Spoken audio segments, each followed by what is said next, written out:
I'm Bryan Eisenberg. I'm going to be your moderator today. In a couple moments, I'm going to introduce our panelists. We've got Bill, David, and Sara. I think you know the difference between Sara, Bill, and David. Okay, she'll stand out, right? I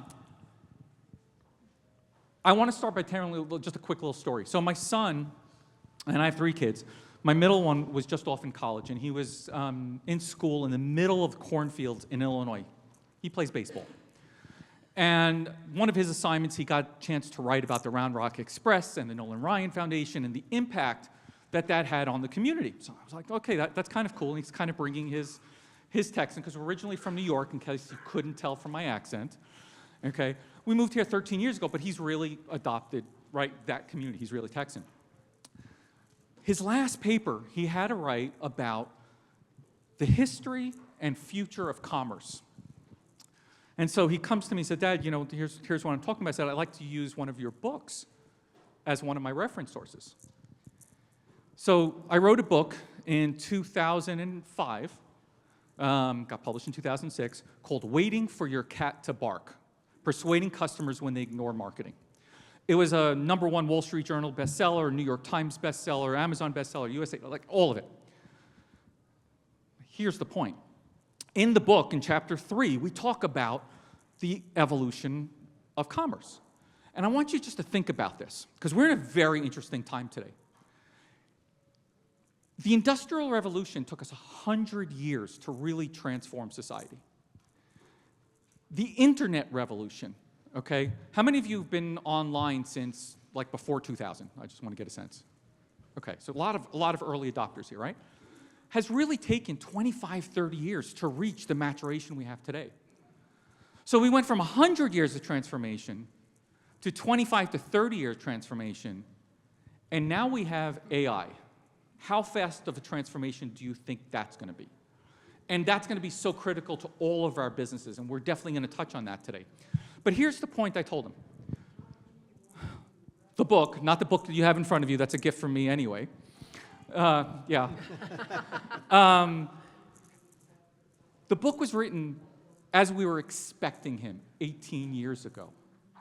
And I said, now your job is to start talking about what's changed in the last 18 years. I said, when that book came out, Waiting for Your Cat to Bark, Twitter was only 3 months old. I'm still going to call it Twitter. I'm not calling it X. I'm sorry. Yeah. But you know, the single most powerful tool that businesses have today, okay, for marketing and communication didn't even exist when that book came out. 2007, 2 years later. Okay, so we're going to talk a lot about how to use this today. They're going to share some great tools about how to do that. It's transformed business. And with where AI is, I want us to be ready for that. And we have an AI junkie, which is Sara, so we're going to start with her today, okay, with introducing her. Sara is the Director of Communications for Round Rock. And I want to start with a very simple question for you. So your team recently put out a great social media post talking about tornadoes and the difference between a watch and a warning using the analogy of tacos. And I think we can all relate to tacos here. What's your favorite taco in town? Ooh, all of them? Is there a taco you haven't liked? Yeah. Oh gosh, no. I mean, there's so many good businesses in town, holes in the wall. We've got Velvet Taco now in Round Rock, but we've got a lot of great small places too. I love a good breakfast taco. And so being in Round Rock, I gotta say, it's Serena's breakfast tacos. They hit. Yeah. That's my favorite. Okay, and then I'm going to ask you one question. If you had to pick 2 or 3 of your favorite tools that small businesses could use, what would you pick? I'm going to say, of course, ChatGPT. Yep. Canva. Yep. And then if you're in that vertical video business on social media, CapCut is a really great one if you haven't tried it. But by the way, those are the exact same 3. Bill and I've talked about it. No. I got a couple others. That I would pick, right? As a small business owner, I run myself 2 small businesses. I have a technology company and I have a home care company in town. And yes, without those 3, couldn't do it. David, okay, here's the question for you. All right. David owns a creative agency called Endeavor Creative. Envision. Envision Creative, sorry, Envision Creative. We And- endeavor though. We endeavor, you do. And one of your clients was the University of Texas here in Austin. And I'm very curious whether your team had a battle between the Aggies and the Longhorns internally and who won out. There really wasn't a battle because most of my team graduated from Texas State. So it was actually really pretty easy. But we loved working with UT. We did many different so most of our team is from Texas State. So all right. Yeah. Here we go. I'm a guitarist. I'm not a vocalist. That's never been my thing. So most of my team is from Texas State. So we never had a conflict with UT or a battle between UT and A&M. But we did a lot of user interface designs for the various schools at UT, and it's really interesting how each one works like completely different companies and organizations. And your favorite 2 or 3 tools that you would recommend for small businesses? I mean, we're really big in Adobe Creative Suite. I'm a diehard since 1992, so I've been using Photoshop since before there were layers in it. I know it quite well. Outside of that, you have to lean into ChatGPT and Midjourney at this point, but learn how to use it well. We can talk about that later. Okay. And Bill is the founder of No Time for Social. And I have a very interesting question, Bill. I know Bill a while. And, you know, it was hard because when you know someone a little bit more, there's so many different directions you can go in. But Air Force, sports. But here's the question for you. If you could pick any one brand in the world that you could do their social marketing for, who would it be?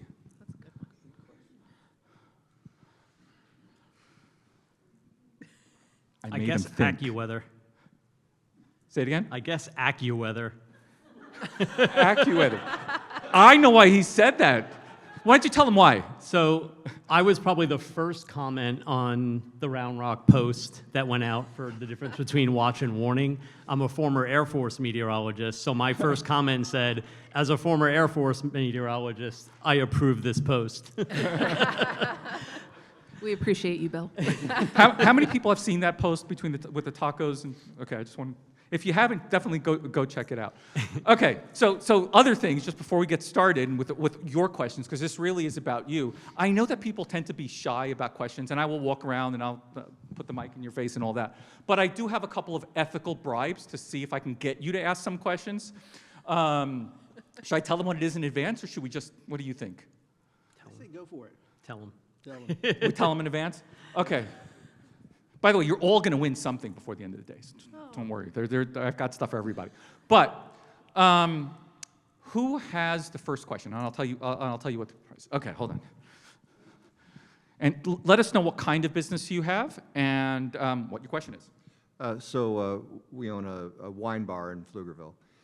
And the thing for us is we do events.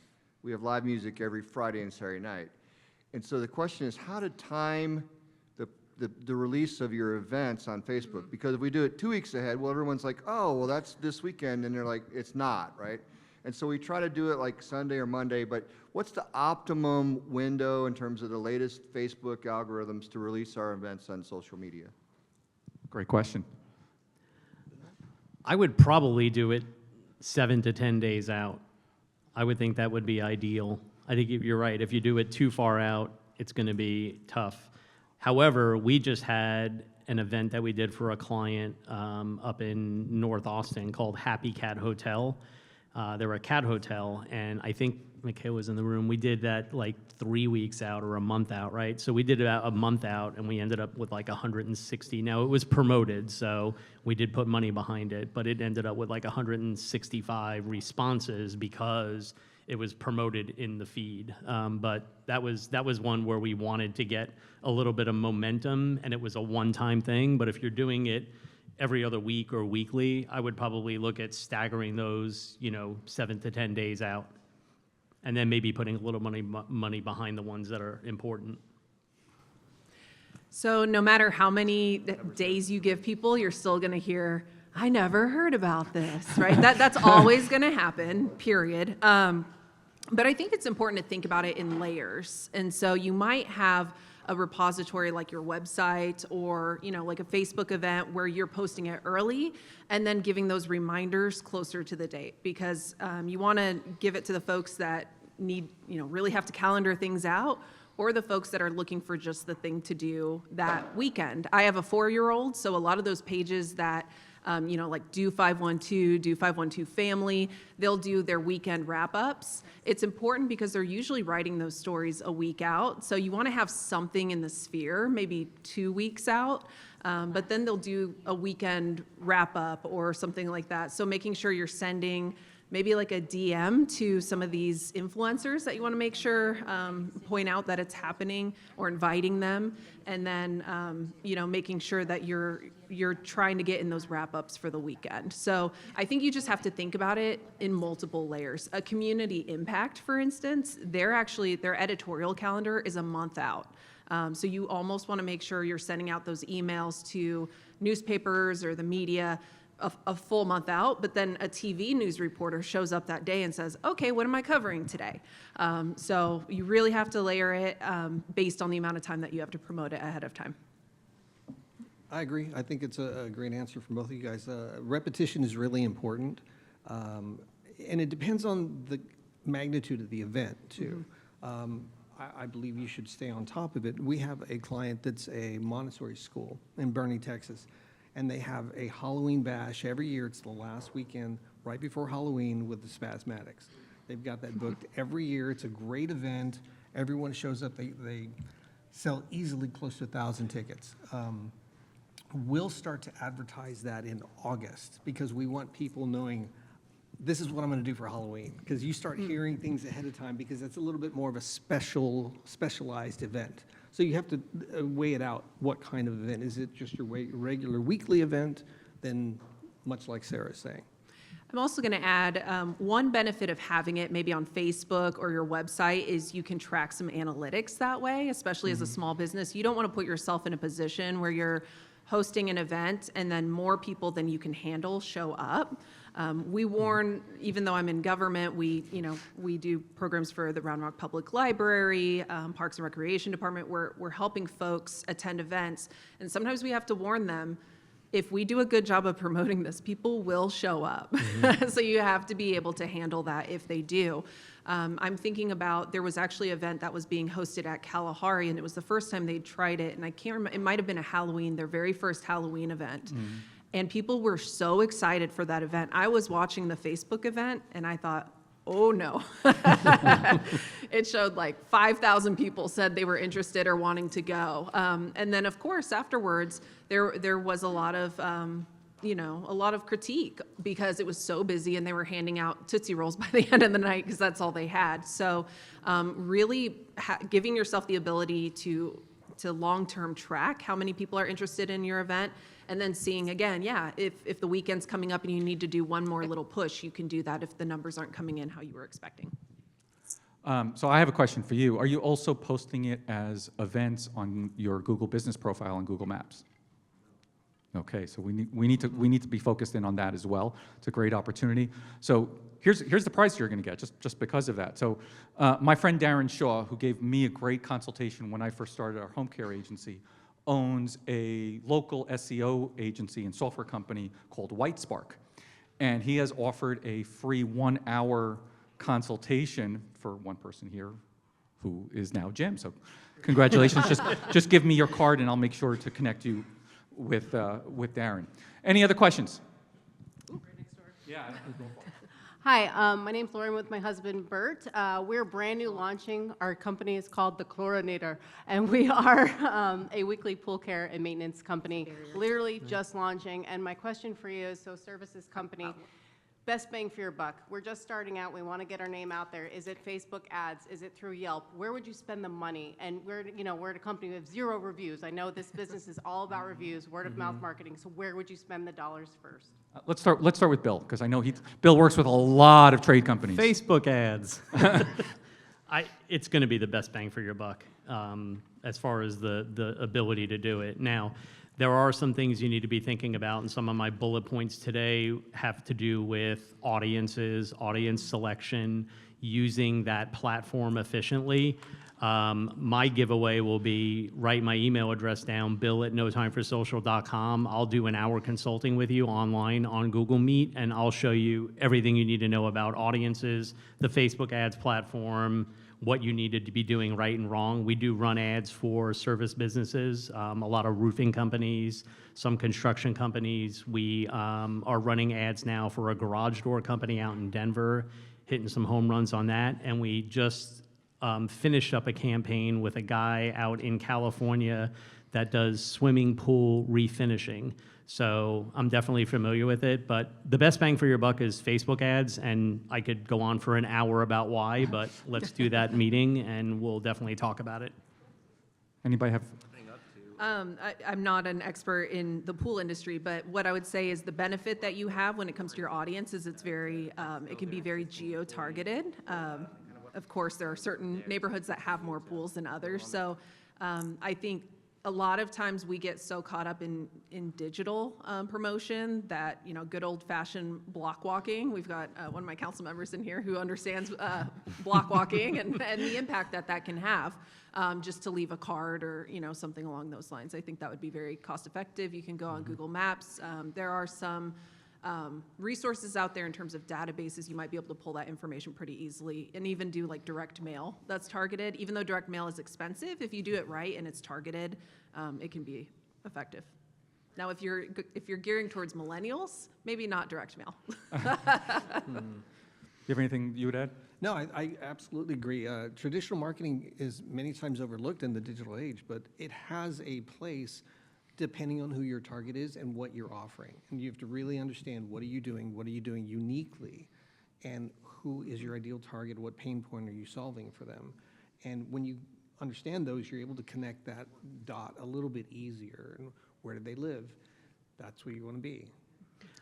One thing I want to add on the direct mail is, if you do it, this is just my opinion, I would do a really nice direct mail piece. I would not include your website URL on the website, on the direct mail piece. I would do a QR code that goes directly to your website and do a unique phone number. So there's two ways. You're going to be able to track them through the QR code. You're going to be able to track them through the phone number. Sure, somebody can probably Google you and find your website, but those two things would tell you, I got X amount of activity off of this postcard. And I would recommend that to anybody using direct mail.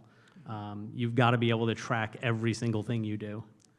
Absolutely true. If you're going to be doing that, you can even set up Google conversions for PPC ads. Yep. And tie that, just like Bill's saying, with a QR code, something that you can track and understand the efficacy of those efforts. Bill, I was going to ask Bill, what do you use to create QR codes? We're usually using like Bitly or something. Bitly would be a good one to use. And Canva has it built in now Canva as has well. it, yep. Bitly and Canva. I'm going to run over to the side, but one other thing for you. Going with a name like Chlorinator, you can also go really big, really viral. And imagine something so crazy like having some beefed up guys, okay, showing up saying, hey, is your pool ready to be swamming right now? And you know how you've ever seen those? Okay. Come with us if you want to swim. Yeah. Yeah. Well, I thought he was going to rip off the shirt and go crazy on it.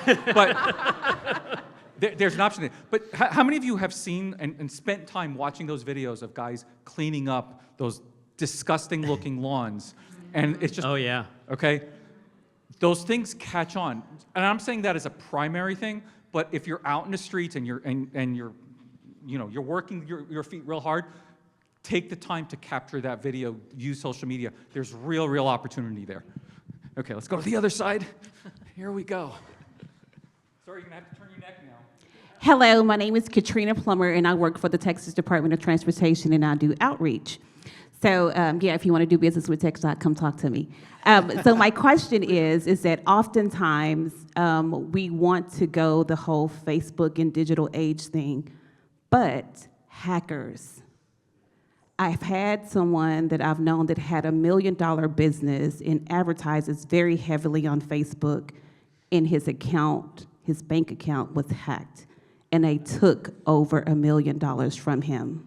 What would be your advice, or what have you guys done in the process if you've known somebody that's happened to, and how how you get around it. Well, probably not getting around it because they're going to always be in business. But yeah. Yeah, good thing we're doing a cybersecurity panel later too, because it is Yeah. such an important question. I'm gonna let you guys do that, but I also wanted to let you guys know, I have a book from my friend Noah Kagan, who started AppSumo, that he mailed me from downtown Austin to my house in Brushy Creek, and it still hasn't arrived. He mailed it on Tuesday. It's supposed to come tomorrow, so again, just jot me a card. The book is called $1 Million Weekend, okay, and it's about getting that jump start. So I have a copy for you on Friday. Just leave me a card and I'll make sure to get that to you. So, cybersecurity and fraud, and how are we going to deal with that? You want to take that one, Bill? Two-factor authentication on everything that you have using Google Authenticator. So if you don't have that set up on everything that you own and live by digitally, I would start that immediately. So the app is called Google Authenticator. You set it up. You use it for Facebook. You use it for your email. You use it for any kind of login that you have, and that's going to at least put a layer in there. It's funny, we were sitting at lunch, and my mom sends me a message, and she says, I'm getting hacked, PayPal, I got this invoice, which we probably all have received, right? Have you ever received a Gmail account, and it's got your attached invoice, and you click on it, and it's PayPal saying, we're going to charge you $1,000. Well, she thinks all those are real, even though I've told her. Brian was sitting right next to me. I've told you 100 times, do not click on them. So she didn't click, but she tried to call PayPal, so she Googled PayPal, and I was like, I told you not to call PayPal. She did it anyway. She said, I've got somebody in India, and I'm going to try to shut my PayPal account down. I was like, that's not going to stop the invoices from coming. So I can fully relate just an hour earlier to the same situation. It's impossible to get around it, but I think you can put up a bunch of layers of internal security. Two-factor would be the immediate one. The other would be if you're running ads and you're afraid of your ad account getting hacked and charges, it would be to set up within your ad account maximum amount of money that could be spent in a day, or I think in an account itself. So there's various levels in there that you can set up different maximums, and then they'll stop doing charges. Yeah, and as a small business, I would also have a separate credit card, preferably something like an Amex that fights for it a little bit more, just for that, and have the limits, and so that Yeah. it's an extra layer of protection. And for your two-factor authentication, definitely use the Authenticator app versus getting text, because the text can be spoofed. Yep. So, Yeah, and that's a good point, because we actually use Amex, a specific Amex card, just for our ad spend for our clients. And it's a card that we get 4x points for ads, which is kind of nice. exactly. So it's a win-win, and Amex gives you a lot of, affords you a lot of protection. We did have a data breach, and I really don't call it a data breach. It was a hack, is what it was, into our Facebook ads account for our agency that manages all of our clients. And it did happen. It was a while back, but you have to maintain your, audit your users. And it was an ex-client that we didn't remove. She didn't have a good password. Someone was able to get in through that person's user. They locked us out of it, started running $6,000 a day for a personal desk heater that was in India. It was a crazy thing, and it took about a month to resolve. We had the same thing. Agree with, Yeah. with Bill, and, but maintain your accounts, stay on top of them. If anyone does not need to have access, especially on an admin level, pull them off. And the billing admin is a whole different thing too. Make sure they don't have that if they don't need it. So I think we can say that fraud is one of those hot topics. Yeah. Talking about It what's hot happens. and definitely take care of it. Okay, so we need a question from someone here in the cheap seats, because we've gotten everybody up front. cheap seats. Yeah, Bob Euchre. We're Yeah. back here. I don't know if you can see me. Again, tell your name and what kind of business you have. Hello, my name is Edna Soko. We have a consulting company called Soko Resources, and we do kind of big projects for organizations that are medium to large size. So we help with team development and leadership development. And those projects sometimes cost more than like $1,000, right? And so I started doing all this marketing, on LinkedIn. LinkedIn is our main way of market, but we're also using Facebook. And I just want to know, how long is it gonna take for a new business to warm up customers when we are talking about big ticket items? That's a terrific From question. a Facebook standpoint, there's various layers to this.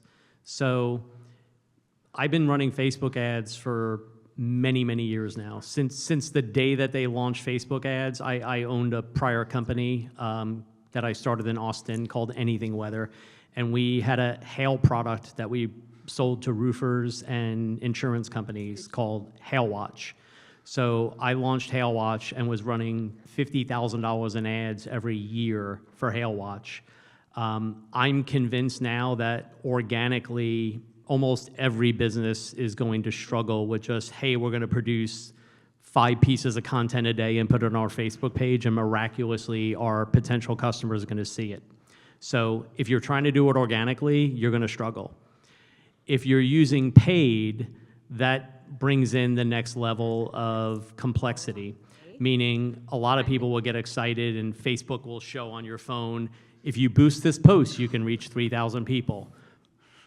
Is anybody boosting posts from their iPhone today? Anybody in this room clicking boost posts from their iPhone? Okay, about a week and a half, 2 weeks ago, Apple imposed a 30% fee for people that are boosting posts from their iPhone for Facebook ads. And So what do you think the odds are that Facebook is probably also throttling that response by 30%? Probably. So I would highly recommend using desktop app to do all of your ads.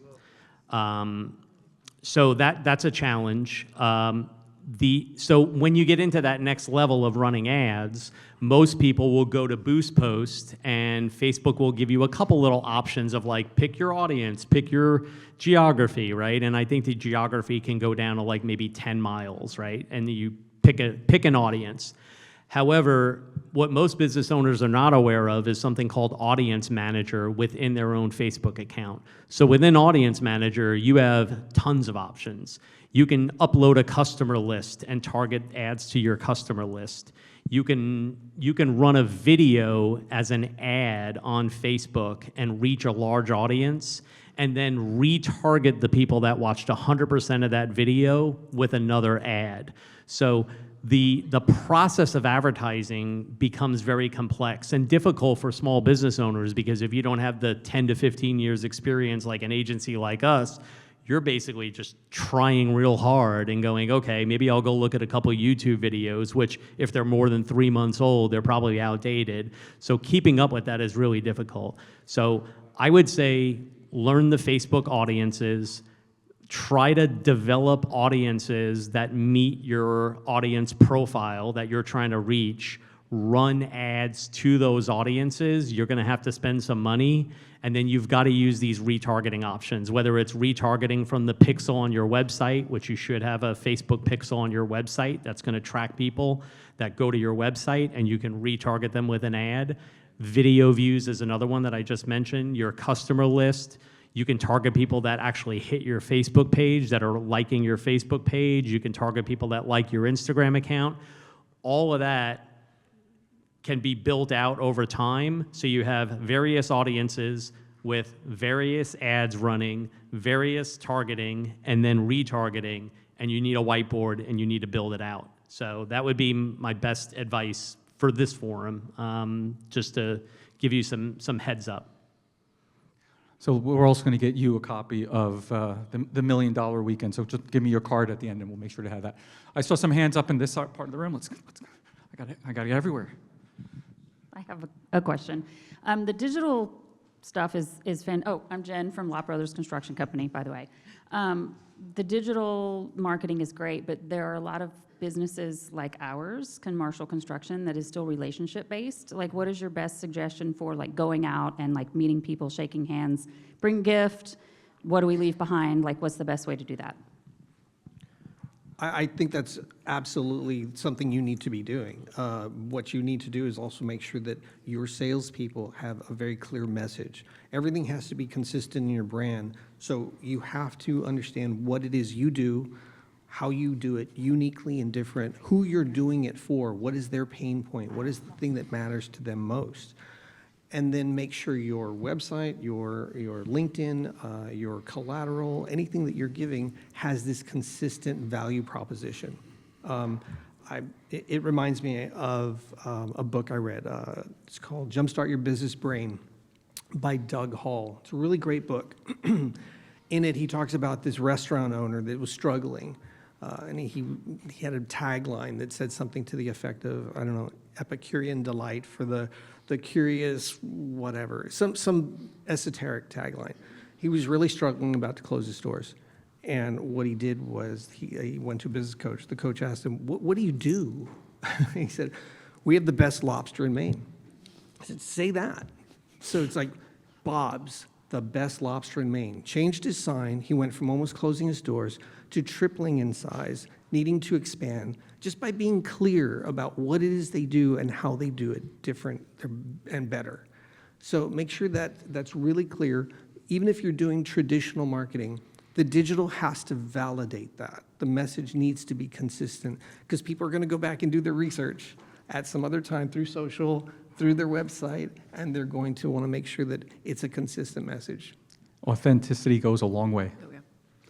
I think if you have an existing client base, and especially if you've got folks in the field and you know, you're not privy to those conversations happening, because the digital world, it's like it all happens and we all see what people are saying and how we're responding. You just have to make sure you have really clean feedback channels, making sure, again, not only that the message is going out without a lot of noise attached to it, but also that you have ways to get feedback from your folks in the field about the interactions that they're having. That's really important as you continue on. And driven. Things like surveying, having ways that you can check your assumptions and making sure that you're delivering or prioritizing what's the most important to folks. So at the City of Round Rock, we really put a lot of emphasis when we do surveys on this importance satisfaction matrix. So we ask people if they're satisfied with certain services, and then we ask them how important are those services to you.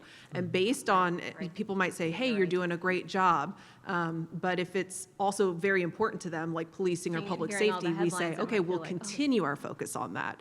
But we're not in a bad place. But if somebody says we're not doing a great job at something, but it's very important to them, then we know we have a lot of work to do in that area. So you kind of miss that when you're doing face-to-face marketing and not doing that digital marketing, because when you're focused on digital, people care very loudly at you on digital channels. So we're used to gathering feedback that way as well.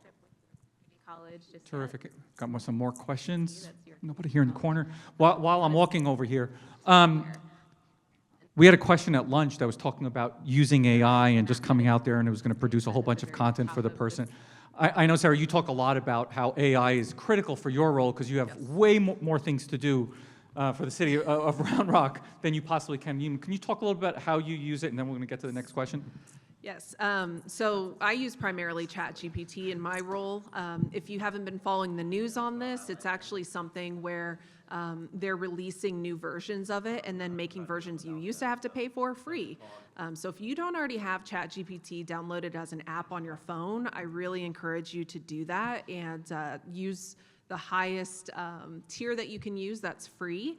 And just start using it and see how useful and helpful you find it, because the main thing that you end up paying for is when they hit their limit in terms of traffic on ChatGPT. So if you hit that limit a lot, guess what? You're using it enough that you probably need to pay for it, and it's worth it for you. And it's generally about $20 a month. So AI is also going to start getting built into everything that you're doing.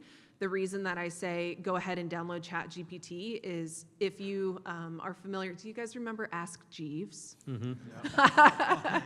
We're like in the Ask Jeeves era of AI right now, where it's really cute and people are playing around with it, but we're about to hit Google, right? Where you have to know how to, when you search for something, you have to know the right terms to search for, right? And so a big phrase that's used in ChatGPT is prompting. So you have to know how to give it the right prompts. But what I'm going to say is there's no like real magic to that. Just start talking to it about the problems that you're having. You'd be surprised what it can do for you. For instance, I was interviewing folks for a position in my office, And I had emailed everybody and said, I look forward to interviewing you and let me know what times you're available. And so everybody gave me the times they were available. I just copied and pasted every email that got sent in of when they were available and told ChatGPT, I received the following emails. Please make me a schedule of interviewing these folks. And it went, and it gave me the interview schedule. And then I said, well, you know, Macy can't make it to this time, so can you actually move her to tomorrow? And if you're working within the same thread, it's remembering that, and it'll move it. Now, it's not God, it's not perfect, it hallucinates, it says and that's a real term, is hallucination within the AI world, because it wants to please. And so even if it doesn't know, it's going to fake an answer to please you. So I find it very useful to work off of existing data. So again, if someone is letting me know when they're available, that's what I'm plugging in, because it's, you know, black and white, it's obvious that's when they're available. Or if you have a really wonderful website that you've worked on and you just need to take a page worth of content and make a social media post off of it, you can just copy paste the data, the information that you have on your website, put it into ChatGPT and say, make me a 2-sentence post about this. But I will say one of the things ChatGPT is the worst at is content creation. So I just gave you some tips and tricks. A lot of it wasn't actually based in content creation. It's actually things that I do to free up my time to really plug in my creativity to those things. Awesome. I'm going to add one thing before we get to the question, Yeah. which is one thing you can do with ChatGPT real quickly is you start a conversation with it, right? You say, okay, I own this business. Here's where I am. This is the kind of customers I'm going to do. Ask me 15 to 20 questions about my business so you get to know me better. And let it start responding to those questions. And all of a sudden, everything it produces for your business will be that much better. So. Hello, my name is Keith Eric Hall. I'm the founder and owner of a company called Fresh Halo. I make a all-natural deodorizing strips for hats. They also promote a healthier environment for your head. Now, I'm a really tiny business, just starting off, and I have a very novel product. There's nothing else out there like it on the market. So what are some strategies that I can use to promote and market my products on a really small budget? You got to get on Shark Tank. I heard that idea. And I was And like, by the way, you know the guy who's got a 6'5", 260-pound baseball player who's constantly in a hat? Yeah, we need to talk. David, this sounds like right up your alley. First of all, love that. Great idea. I think that's really interesting, and I applaud you for the uniqueness of that. As you know, starting out in the business, it's going to be a lot of boots on the ground, but how can you leverage digital to make sense? You're creating something that is a solution to a problem that people don't know they have yet. Mm-hmm. And we see that often. And when that happens, you have to start thinking, what are your different digital channels? Are people looking for this? If they are, get in front of it with Google Ads. People are searching for it. They're looking for content, maybe blog articles. If they're not searching for this, if this isn't a thing, then and this is where Bill's expertise comes in, I think social really starts to play a big realm of creating really unique video. It's about awareness, but also education, informing people that there's an issue they may have and they may not realize it, and this is something they should look at. If you could do it in a fun and innovative way, then you can use social channels, paid social channels, to get in front of the right audience. I'm a big advocate of Facebook, but in this case, I would do TikTok all day long. Yeah, that's what I was thinking. Agreed. And if you ever end up getting the budget, there is now a Cameo for Business, if you haven't heard of Cameo. So Cameo for Business will allow you to use that Cameo asset for your business. It's going to be a little bit expensive. Probably the lowest end is probably $1,000. But if you can find somebody in sports that is on Cameo that wears hats, maybe baseball, could be others. If you could get that Cameo and they allow you to use that and you push that out on TikTok, you now have an influencer talking about your product on TikTok, and I think it would explode. You could use Facebook ads, but you probably don't have the budget yet to hit the mass market that you need to. So that would be my advice, is to sort of go down, and I would probably start creating TikTok videos off of that, off of your product, maybe show them how it works. You know, if you can get a couple people to start talking about it, it could go quick. I Yeah. would definitely look up the term user-generated content, especially in the Instagram realm as well. I Yeah. think there are a lot of content creators out there, a lot of like wannabe content creators, and a lot of growing content creators that don't have as high barriers to participation money-wise that you can work with. So going out there and finding who are the growing influencers, not the people that already are influencers, because they now can charge a lot of money for their time and promotion, but just kind of looking at, you know, local influencers, micro influencers, if you will, and giving them your product and letting them do some of that work for you. Yep. I would there's also a do a lot of fun little hat challenge shops. because we don't have a lot of time, and I want to get to at least one more question. I would definitely do something with like TikTok videos, as they said, because kids love the cringe. Okay.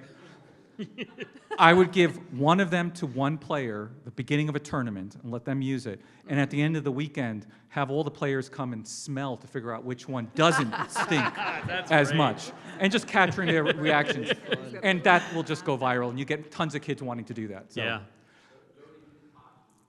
Youth hockey, same thing. Oh, yeah. Yeah, football helmets. Hi, I'm Shannon McFarland. I'm with Olympia Hills Family Dental. I do a lot on social media, and recently Facebook and Instagram's talking about being certified. Is that something I should look into doing? What does that exactly mean? I look at their ads, I'm like, I don't, say, oh, you need to do this and this is worth it. But I'm like, but why? What is this?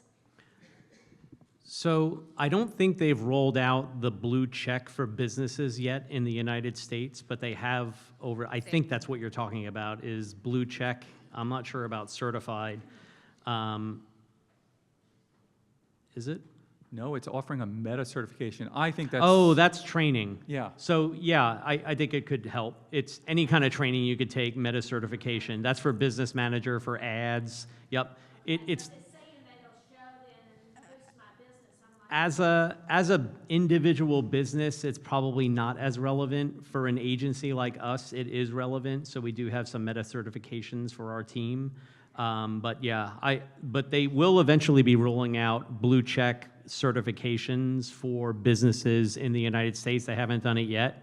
I actually did it personally for about 3 months, but Facebook will not recognize anything but my license. So when I did it, it changed my name on Facebook to William, and it drove me nuts. And I did everything I could to say, you guys realize if you just use your heads that Bill is William. They said, nope, we think you're going to be impersonating somebody else. So I just stopped paying them the $11.99 a month. Bill and the turned it off. impersonator. One last question. I still got more prizes to give away, so hold on. Hi, I'm Mark Birdie, and I'm an independent consultant specializing with contact centers, call centers, but also in talent optimization technology spaces as well.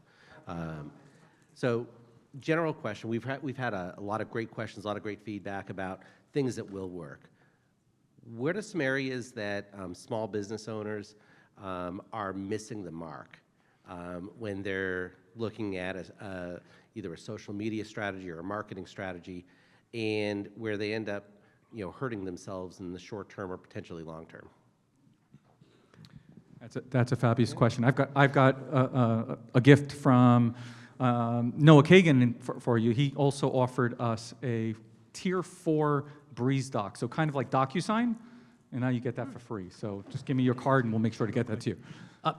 I would say that the number one thing that businesses are missing out on is analyzing data, Google Analytics, not tracking what they're doing, not analyzing ads. I mean, the whole gamut from start to finish. You launch an ad, you do it from your phone, you can reach 5,000 people, you hit boost, you spend $100, And then typically a business will call me and say, well, Facebook ads don't work because I boosted this post and nothing happened. And I was like, well, what did you expect to happen? I don't know, I expected to get more sales. Well, that didn't happen. So you probably don't have the right strategy in place. You probably didn't look at the right data. So Google Analytics, we use DataBox to analyze some of our internal stuff or for clients. Facebook ads and Google ads, and just looking at the data and just understanding it. You have to look at it. Otherwise, you can't make intelligent decisions about what to do going forward. I agree with that. I think honestly, what you also have to do is have a very core foundation of what you're trying to say and what you're trying to accomplish. What is the clear conversion path? If you don't know, if that isn't clear, it's not going to be clear for any user. So map all that out ahead of time. What are you going to say to this ideal target audience? What is a conversion in your mind? Is it a phone call over 30 seconds? Is it a form fill? Is it just visiting a landing page? You have to think these things through before just jumping into the tactics of ads, which everybody wants to jump into and just start doing. Plan it out. Have a strategy. And it doesn't take long. It's not really difficult, but just think through, put yourself in the mind of your audience. What would you want to do if you were them? Another one of the books, and we kind of touched on that. Always start from the end. Start asking the question, what would it take for my customer not to give me a 5-star review, to give me a 7-star review? How exceptional can you be, right, that they are raving fans? Yes, I would say something very similar, that call to action. We deal with this at the city, maybe with like our conservation rebates. I'll have somebody come to me and say, it's World Water Week. And I'm like, that's great. What are you doing that gets people to actually act on it? So if you have a cupcake shop and it's World Cupcake Day, like that's great if you need to fill content, but what is it that you're gonna offer or do for folks? And then making sure if you have a business that's not very well understood, I think a lot of people miss the mark on holding your customer's hand and walking them through the process. What it's like to actually work with you, what it's like to actually visit your business, what can they expect. It really lowers the barrier for folks to feel like, comfortable that if they showed up, they would know what to do. 100%. Thankfully the school's over and my son did a job at camp. So he is literally following my wife along, going from one networking event to the network event to a client, kind of showing what a day in the life of someone going to home care is like. So yeah, absolutely a great way to do that. Okay, so I've got a gift for everybody here. My friend David McInnes, who started a company called PR Web back in the early days of 1987, has a new company based out of Bernie called Newsworthy. So there's a couple of things there you're going to want to take a look at. One, they have a press release writer for you. You'll use AI, it'll get a couple questions for you, it'll write a whole press release. But he's also given a free press release to everybody here. I'm going to give you the courtesy of reading it out and read it because I don't want to make a mistake on that. But you can use that writer, like I said, you just get a couple of key points, key things that can differentiate your story, and it'll give you that press release and he'll run it out there. And it does a couple of cool things. It puts that press release on blockchain, really technology. It writes some of the bullet points for different types of personalities. It's pretty unique. And I'm just glad it's another Texas company. So that code is, you're going to newsworthy.ai, and it is, okay, lowercase NW, as in Northwest, dash, Round Rock, dash, Chamber. So it's a gift from the Chamber and myself and David for all of you to get your story out. Come up with a great story and let's show people those amazing businesses that we have in the community. Thank you so much, everybody. Thank you. Thank you. If you guys have any questions, you're welcome to email me, Bill.